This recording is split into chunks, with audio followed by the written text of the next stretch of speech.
नमस्कार, मी पंजाब डक. आज आहे 18 जुलै 2026. काल देखील रात्रभर आमच्या इकडे पाऊस झाला. परभणी जिल्ह्यात, बीड जिल्ह्यात देखील झाला. आता देखील आमची सध्या देखील चालू आहे.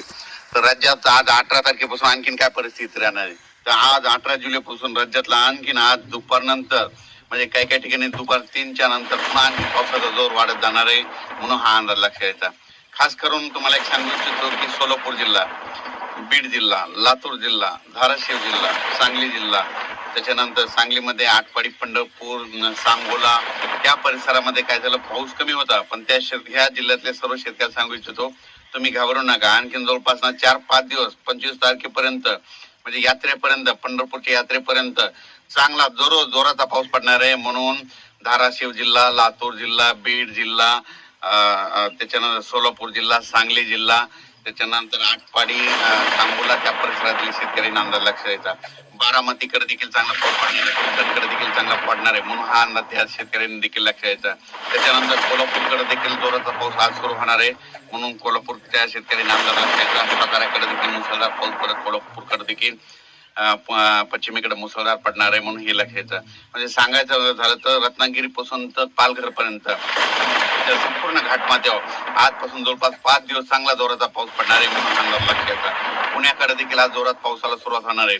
मुंबईला देखील जोरात पाऊस पडणार आहे ह्या 5 दिवसामध्ये, म्हणून हे मुंबईकरांनी अंदाज लक्षात. नाशिकला त्यांनी देखील अंदाज लक्षात. मराठवाड्यात देखील आज दुपारच्या आता तर सध्या मराठवाड्यामध्ये परभणी जिल्ह्यामध्ये पाऊस चालू आहे. तर आणखीन तुम्हाला एक सांगतो, आज दुपारच्या नंतर परत जोराचा पाऊस पडणार आहे, म्हणून रात्री देखील जोराचा राहणार आहे, म्हणून हा मराठवाड्यातल्या शेतकऱ्यांना अंदाज लक्षात. मराठवाड्यामध्ये जिल्ह्यामध्ये सांगायचं झालं तर हिंगोली जिल्हा, नांदेड जिल्हा, परभणी जिल्हा, जालना जिल्हा, संभाजीनगर, धाराशिव आणि लातूर या जिल्ह्यातल्या मराठवाड्यातल्या सर्व जिल्ह्याला सांगतो की तुम्ही म्हणजे ह्या 25 तारखेपर्यंत चांगला जोराचा पाऊस पडणार आहे, म्हणून अंदाज सर्व शेतकऱ्यांना लक्षात द्यायचा. कोणाचं कोणताच गाव आणि कोणता भाग वंचित राहणार नाही.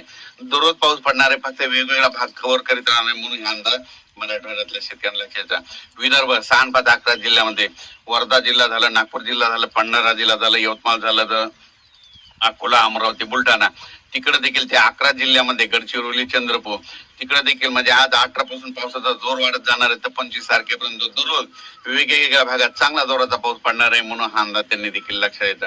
सर्वदूर एकदाच पडणार नाही, पण दररोज वेगवेगळा भाग कव्हर करत राहणार आहे, म्हणून हे लक्षात येतं. त्याच्यानंतर इकडे आपण उत्तर महाराष्ट्राकडे देखील नंदुरबार जिल्हा झालं, धुळे जिल्हा झालं, जळगाव जिल्हा आज देखील बऱ्याच भागामध्ये विखुरलेल्या स्वरूपाचा पाऊस पडणार. पण नंदुरबार जिल्ह्यामध्ये मात्र 22 तारखेच्या नंतर म्हणजे 23, 24, 25च्या दरम्यान तिकडे देखील मुसळधार नंदुरबार जिल्ह्यात पडणार आहे. आणि नंदुरबार जिल्ह्यामध्ये जे काही छोटे छोटे तळे राहिलेले आहेत भरायचे, ते मात्र 25 ते 28च्या दरम्यान तिकडे जोराचा पाऊस पडणार आहे. आणि त्या भागात देखील त्या नंदुरबार जिल्ह्याला जीवदान ठरणार आहे, म्हणून हा नंदुरबार जिल्ह्यातील शेतकऱ्यांना अंदाज लागला. धुळे, जळगाव जिल्ह्यात देखील ह्या आज उद्या सगळीकडेच म्हणजे आजपासून पावसाची स्पीड वाढणार आहे, म्हणून त्यांनी धुळे, जळगाव त्या जिल्ह्यातल्या सर्व तालुक्यातल्या शेतकऱ्यांनी अंदाज लक्षात यायचा. म्हणजे सांगायचं झालं तर आज 18 तारखेपासून 25 तारखेपर्यंत असाच पावसाचा दररोज वेगवेगळ्या भागामध्ये त्या धुळे जिल्हा, नाशिक जिल्हा, जळगाव जिल्हा, आणि नंदुरबार त्या भागात पाऊस पडणार त्यांनी अंदाज लक्षात. त्याच्यानंतर आता वळू तिकडं संभाजीनगर,